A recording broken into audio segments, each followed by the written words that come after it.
இப்போ சென்னை மாநகராட்சி வந்து நேற்று ஒரு அறிக்கை விட்டுருக்காங்க. அதாவது நிரந்தர பணி பாதுகாப்பு வந்து ராம்கி நிறுவனம் வந்து வழங்கணும். அப்போ ஒரு அரசாங்கம் பணி பாதுகாப்பு தர முடியாது, பிரைவேட் செக்ஷன் தான் தர முடியும்னா அந்த மாதிரி அரசாங்கத்தை நம்பி நம்ம எப்படி ஓட்டு போட்டு இப்படி ஜெயிக்க வச்சு இன்னைக்கிட்ட வந்து நம்ம உட்கார வச்சுக்கிறோம். அப்போ எவ்வளோ மட்டமான அரசாங்கம் இந்த நாட்டில் நடந்துட்டு இருக்குன்னு நீங்கள் இதை பார்க்கணும். இதுக்காக எங்கள் அந்நியார் திருமதி ஆம்ஸ்ட்ராங் அவர்கள் வந்து இன்னைக்கு போராட்டம் நடத்திட்டு இருக்காங்க. நாங்கள் எல்லாம் வந்திருக்கோம். நீங்கள் எல்லாம் பொதுமக்கள் எங்களுக்கு ஆதரவு தரணும். இந்த போராட்டம் வந்து வெறும் 10 மண்டலம் உள்ளே வந்துருச்சு, மீதி 2 மண்டலத்தையும் மாற்றிட்டாங்கன்னா ஒட்டுமொத்த எல்லாமே தனியார் மயத்துக்கு கொடுத்துட்டு எல்லாத்தையும் தாராளமயமாக்கிட்டு மக்கள் எல்லாம் பிரைவேடைசேஷன் ஆயிடுச்சுன்னா அரசாங்கமும் நாளைக்கு பிரைவேடைசேஷன் ஆகிடும்.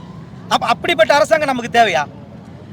சார் அவங்க என்ன சொல்கிறாங்கன்னா பிரைவேடைசேஷன் கொடுத்தாலும் உங்களுக்கான பணப்பலன்கள் ஊதியம் எதுவுமே மாறாது. இல்லை அது தவறான இது.